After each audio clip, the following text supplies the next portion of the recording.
All right, ladies and gentlemen, welcome back to another Destiny 2 exotic weapons tier list. Now, I haven't done one of these in a minute, and I'm going to do this in a different way that I've done it before. So normally I would make like a 40-minute video talking over every single exotic, exactly how I feel, but I'm not going to do that this time. What I'm going to do this time is I'm going to speed up the footage, I'm going to rate all of them, and then after the fact, I'm going to talk about why I put certain things in certain places, and we're just going to try it out. If you guys like the way I do it this time, let me know down in the comments. If you don't, also let me know down in the comments. Maybe I won't do it next time if people don't receive it well this time. But we're going to try it out. So yeah, let's do this thing.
All right, so real quick before we get into, all of my choices and stuff like that, I just wanted to kind of clarify something. I didn't realize that this tier list didn't have the Season 23 exotics on there, so I'm going to briefly talk about where I would put them. Starting with Berry Bloodline, the new exotic from Warlord's Ruin. I do not have that exotic yet. That is currently the only exotic in the game I do not own.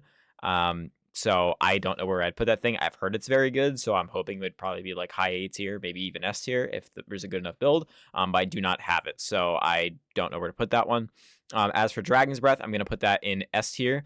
Dragon's Breath is really, really strong. And then Wishkeeper, I'm kind of feeling like high B tier, low A tier on Wishkeeper. So yeah, just to clarify that. But let's actually get into what I picked here as my tier list. So I know a lot of people are going to get angry. And that's fine. If I put your favorite exotic in trash, I apologize. This is just my personal, tier list and how I feel about things in the game currently right now. Let's go over my S tier picks because these are what I believe to be the best exotics in the game right now. Arbalest, of course. Arbalest is a mainstay for pretty much all endgame content. Divinity, kind of the same thing. Izanagi's Burden, kind of the same thing.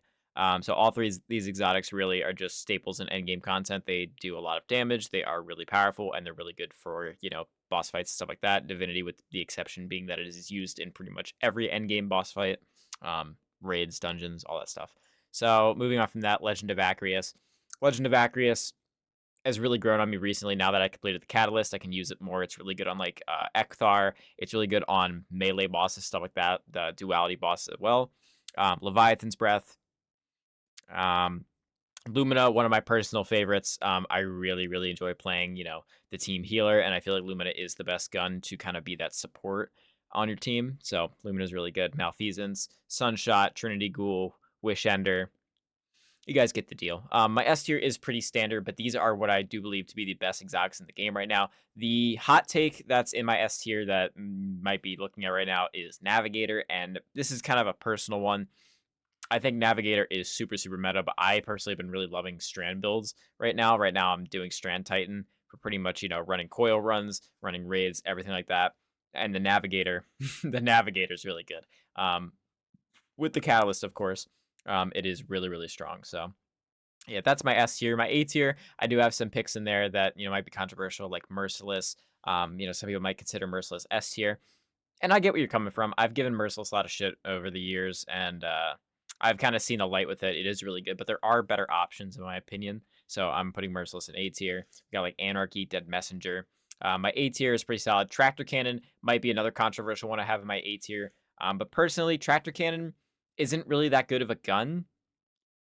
You hit a boss with it once, and then you switch to another gun and do damage, or for your team to do damage. And you could make the argument for, well, Divinity. You have Divinity in S tier. But Divinity is a little different because you have to sustain fire with it, so it does require you to actually use it consistently, not really just shoot it once and then swap off it. It's a swap off exotic, and I feel like I can't put a swap off exotic in A tier. And you might also be thinking, well, hang on a minute, you have Witherhoard up there. Come on, Witherhoard's a different story. Witherhoard is really good not only for, swapping off for boss damage, but also just for ad clear and holding down zones and areas and stuff like that. Um, so yeah, Witherhoard obviously gets the S tier for that. But yeah, things like Whisper, Cryosthesia, Tiku's Divination also might be hot takes in there, but I really have been liking Tiku's recently. I'm playing a lot more Solar Titan, and Tiku's is actually like really, really good. So I've been loving Tiku's. Cryosthesia is actually really strong. I feel like this is one of the most underrated exotics in the game right now, because Stasis is so heavily slept on. Grand Overture. I hate on Grand Overture a lot because it's difficult to get the perk proc, but if you can get the perk proc and get the volley of rockets, this thing just absolutely deletes anything in the game. It's insanely strong. Necrochasm as well. Necrochasm is actually really, really good with the catalyst. Even without the catalyst, it's still really strong. But Necrochasm is really good. As we get in the lower tiers, though, I just want to say that most of these, okay, well, so you obviously understand, like, these are my personal preferences, like what I use, what I value over certain guns and stuff like that. But I just feel when it comes to like B tier, these are exotics that I can acknowledge are good and I see people use them, but I just don't necessarily think that they're deserving of A tier. In the sense, like Xdirus, I think is a super fun, really strong weapon to use, and if you have the right build, you can put out some serious damage with it. However, I don't really use it. Tessellation as well. I feel like Tessellation can be really, really good and really fun to use. It's just not really like meta. And it's the pre-order exotic. It's pay to win. So I'm actually surprised it's not super busted like it was when it first came out. But yeah, it's a B tier for me. Forerunner, Deterministic Chaos, Ariana's Vow, Albert Prime, or Perfected, sorry. Wrist Runners, Skyburners, B tier, pretty standard stuff. Some good exotics in here. Just personal, not my favorite. And then the C tier are weapons that are kind of niche. There are some builds that make it good. Monte Carlo might be the most hot take in here with the Catalyst because people seem to like absolutely eat up the Catalyst with it, and people think Monte Carlo is S tier. I don't think Monte Carlo is meta in any shape or form. I think it's good, but I think it's just super niche, and it's not really something that I run too often. I did get the Catalyst. I did complete the Catalyst, and I have used it, and yes, it's fun, but it's not necessarily great. So yeah, I'm not the biggest fan of Monte Carlo. Thorn, as well as another one that's in here. I know Thorn with the Catalyst is pretty good, but it's more of a PvP exotic, not really PvE. There's a couple good Thorn builds like with Necrotic Grips that I can recognize, but I just think it's kind of niche and not really necessary. So that's why it's in C tier for me. And then the D tier are exotics that I think are pretty bad right now, but I don't think they're trash. And C is kind of the same thing, but D tier is really the ones that I think are just bad right now. And also, I meant to put Crimson in C, so we're gonna put Crimson in C there. So apologies for that. I think Crimson is good. I think the health regeneration is good, but I think there's way too many builds right now that allow you to get health regeneration to where it just makes Crimson not really needed. I get it if you're a newer player and you don't really know how to use those builds. Crimson can be a really good exotic to use. However, I just don't think there's a reason you don't see a ton of people using it. Because it's not really necessary. You can just run Solar Titan or Solar Warlock or Arc Titan or Arc Warlock or Arc Hunter, like, or Void Hunt. Like, there's so many builds that revolve around damage resistance, woven mail, health regeneration that it just feels like Crimson is not needed.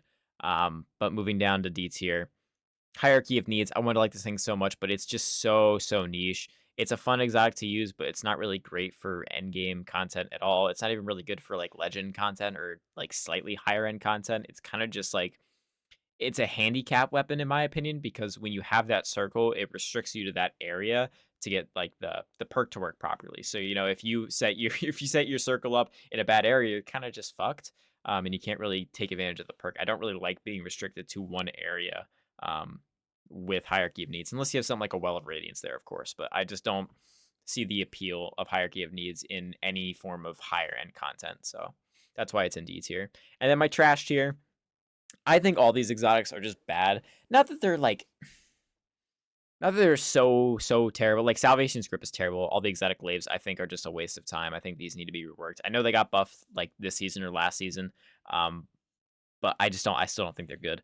But something like where is it? Something like Touch of Malice I think is trash because it's not as good as Tommy's Matchbook. Like I put Tommy's Matchbook up in A tier because this thing is really, really strong. and it's really fun to use. That's why I think it's A tier. I think it's almost a meta weapon personally. But when it comes to Touch of Malice, it just doesn't. You don't feel the benefits of using a gun that damages you over time. Like it's counterintuitive in that sense. But I feel like if you're going to use a gun that damages you for using it to get the benefit, Tommy's Matchbook is definitely the better option. That's why I have Touch of Malice in trash because I got the Catalyst and I used it and I don't really like it. Even in a Well of Radiance, like it's not.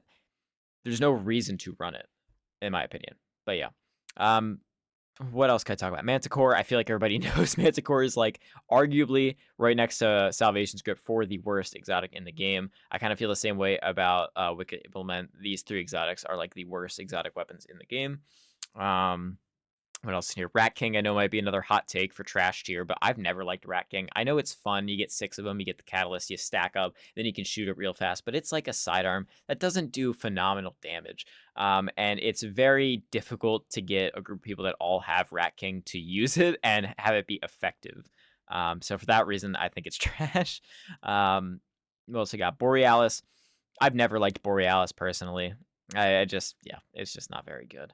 1K Voices. This is probably the saddest one, but I'm definitely putting it in trash tier. And the reason I'm putting it in trash tier because it's not actually garbage per se. But the reason it's in trash tier is because it doesn't have a catalyst. It needs a catalyst, Bungie. Please give us a catalyst for 1K Voices. But yeah, guys, that's it. If there's any exotic that I didn't touch on, I know I didn't touch on every single one that you wanted to hear my thoughts about, leave it in the comments below. I'll respond to it. But yeah, this is kind of the new way I'm thinking about doing tier lists, just so the videos are a little faster and they're not, drawn out, to where I'm talking about each one for like 5+ minutes. So, yeah, let me know what you think about it down in the comments below.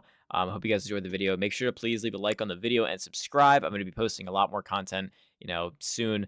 I'm going to try to get on like a pseudo schedule for posting content. It's just kind of hard nowadays, now that we're out of the holidays and I'm back on my regular work schedule, it's going to just kind of be off and on. I'm going to try to upload at least one video a week, maybe 2, maybe 3, on like the weekends and stuff like that. But yeah, that's it for the video, guys. Thanks for watching.